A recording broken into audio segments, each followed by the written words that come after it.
The next ingredient, 1/4 cup balsamic vinegar. Let's put that in there. And we're going to talk about this here.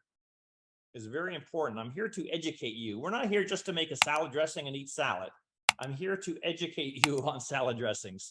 So if you look at this, this is an oil and vinegar salad dressing. There's oil, there's vinegar. There's also lemon juice, which we're going to get to. That's our next ingredient. But what I'm doing in this recipe is I'm breaking out the vinegar, as you would call it in oil and vinegar, in two areas. We're going to have a vinegar and we're going to have a lemon juice, which goes in that same category because it's just as strong as a vinegar, okay? But normally when you make an oil and vinegar dressing, you usually have a ratio of 2-to-1, 3-to-1, or 4-to-1. What that means is the oil, 4 parts to 1 part acid or vinegar, or 3 parts, 3-to-1, or even 2-to-1. But what we're doing here tonight, if you haven't noticed already, we're doing a 1-to-1 ratio. That means the oil is the exact same measurement as the vinegar, or the acid, we should call it, because it's vinegar and lemon juice. Because we're doing a 1/4 cup balsamic, which we put in here, and we're also going to be juicing a 1/4 cup of lemon juice. You add those together, that makes 1/2 cup of acid, and we only have 1/2 cup of extra virgin olive oil.